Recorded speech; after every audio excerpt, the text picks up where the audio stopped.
बजा के स्वागत करेंगे, ताली बजा के।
हमारा ग्रुप जीत गई।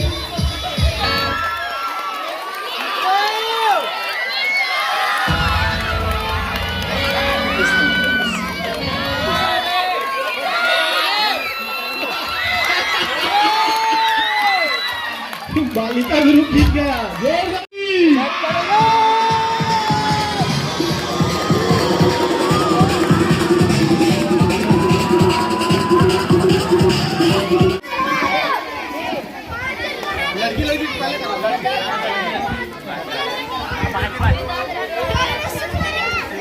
ताली बजा के स्वागत करेंगे।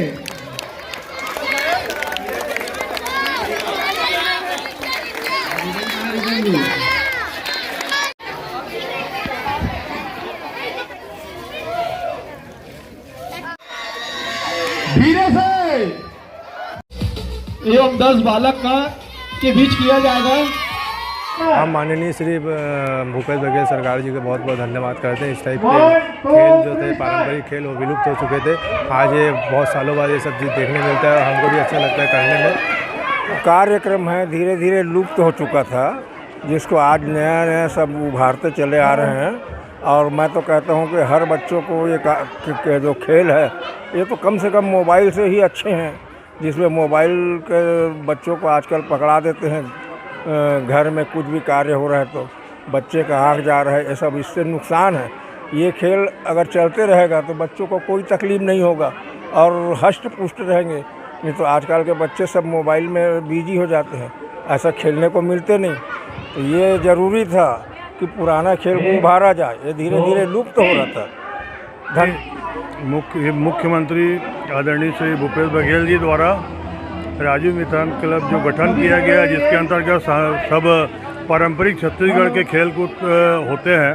हरेली के अवसर पर पूरे प्रदेश में राजीव मितान क्लब को राशि देकर और बच्चों को ये प्रतिभाओं को बढ़ाने के लिए जो पारंपरिक खेल कूद है वो करवाए जा रहे हैं। उसी तहत आज हमारे वार्ड नंबर 25 में भी ये कार्यक्रम हुआ है, चल रहा है, जो कि ये माननीय भूपेश बघेल जी की देन है, जिन्होंने यहाँ की छत्तीसगढ़ की संस्कृति, छत्तीसगढ़ के खेल कूद, छत्तीसगढ़ की धार्मिक परंपराओं, यहाँ के जस गीत, मानस गान जैसे